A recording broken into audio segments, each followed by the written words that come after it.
বোর্ডের অঙ্কটি লক্ষ্য করবেন, যাদের অঙ্কের বেসিক খুবই দুর্বল, অঙ্কটি শুধুমাত্র তাদের জন্য।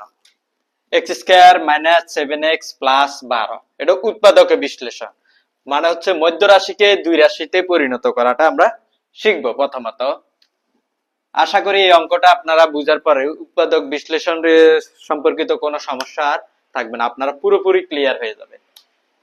দেখেন এক্স এর আগে কি আছে, এক আছে না, কোনো কিছু নাই মানে এক আছে, আর শেষে 12, এই সংখ্যাটা দেখবেন, শেষের সংখ্যাটা, আর প্রথম সংখ্যার সহগ যেটা আছে ওটার সাথে গুণ করবেন। প্রথমে যেহেতু কিছুই নেই তাহলে এক আছে, 12 সাথে এক গুণ করলে কত হয়, 12 হয়।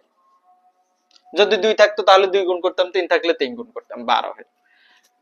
কোন দুটি সংখ্যা গুণ করলে গুণফল 12 হবে এবং যোগভাগ বিয়োগ করলে 7 হবে, 7 হবে।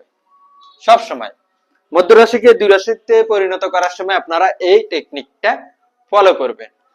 শেষের সংখ্যার সাথে প্রথম সংখ্যার সহগের সাথে গুণ করার পরে যেটা পাবো ওই সংখ্যাটা, কোন দুটি সংখ্যা গুণ করলে 12 পাবো এবং যোগ বা বিয়োগ করলে মাঝখানে যে এক্স এর সহগ 7 আছে, যোগ বা বিয়োগ করলে 7 হবে। 4 আর 3, 4 আর 3 গুণ করেন, গুণ করলে কত হয়, 12 হয়। আবার 4 আর 3 যোগ করেন, 4 আর 3 যোগ করেন, যোগ করলে কত হয়, 7 হয়। তাহলে আমরা 4 আর 7 লিখতে পারি। চলেন এক্স স্কয়ার দিলাম, মাইনাসের মাইনাস দিলাম, এই যে এটাকে আমরা করলাম 4 আর 3 পেলাম না, এক্স এক্স দিবেন, এক্স দিলাম। এই যে পরের চিহ্নটা কি হবে, এই দুটার উপর ডিপেন্ড করে বসবে, মাইনাসে প্লাসে কত অথবা প্লাসে মাইনাসে মাইনাস, এখানে ভুল করা যাবে না। মাইনাসে প্লাসে মাইনাস অথবা প্লাসে মাইনাসে মাইনাস, এটা ওই মাইনাস 4x আর কি আছে 3x। এই যে এটাকে দুই রাশি বানালাম, 3x আর প্লাসের প্লাস দিলাম আর 12 দিলাম।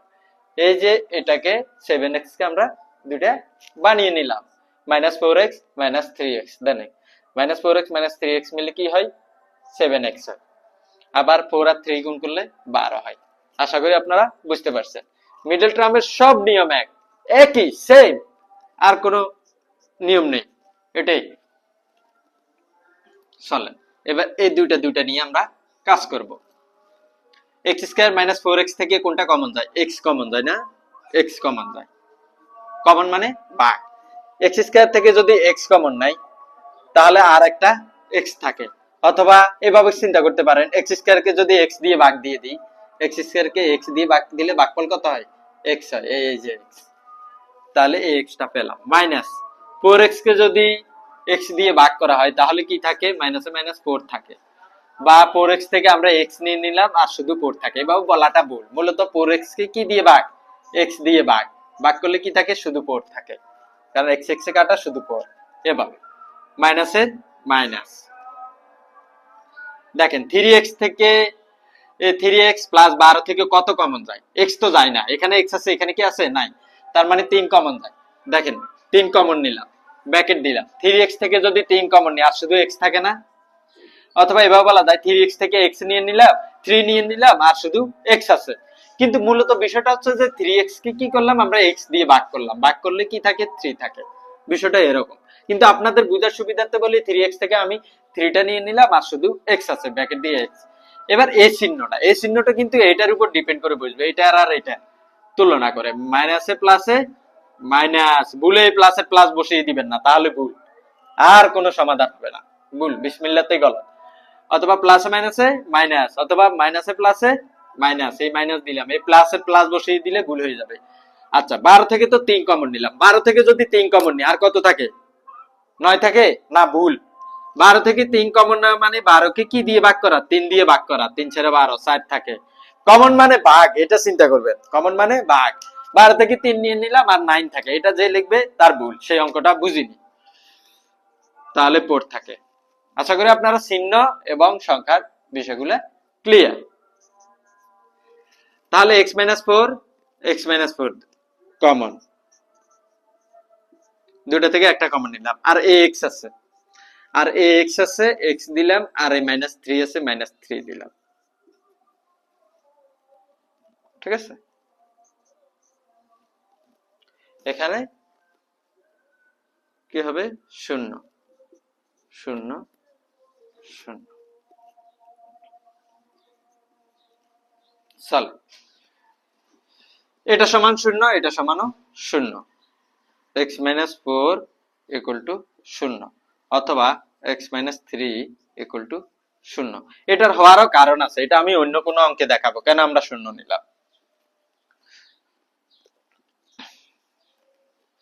দুটা সংখ্যার গুণফল যদি শূন্য হয়, নিশ্চয়ই তার মধ্যে যে কোনো একটি শূন্য, এটা মনে রাখতে হবে।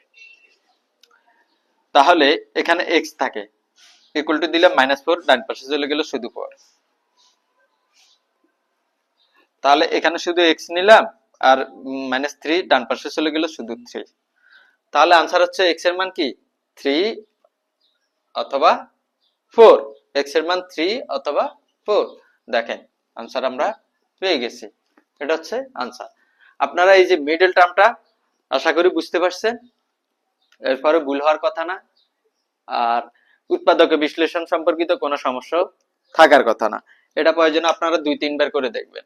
উৎপাদক বিশ্লেষণ আমরা পুরো বীজগণিতের যে চ্যাপ্টারই করেন না কেন, উৎপাদক বিশ্লেষণের অ্যাপ্লিকেশন আছে। উৎপাদক বিশ্লেষণ না জানলে আপনি কোনো অঙ্কই বুঝবেন না। উৎপাদক বিশ্লেষণটা আপনারা দেখেন ভালো করে, আজকে বই নিয়ে বসেন, বসে কোটি কোটি কোনটা কোনটা সমস্যা ওটা আমার কমেন্ট বক্সে দিয়ে রাখেন, তাহলে ওটা নিয়ে আমি আবার অঙ্ক করাবো বা ওটার সমাধান দেওয়ার চেষ্টা করবো। আর পেজটাতে লাইক কমেন্ট দিয়ে অ্যাক্টিভ থাকবেন। আল্লাহ হাফেজ।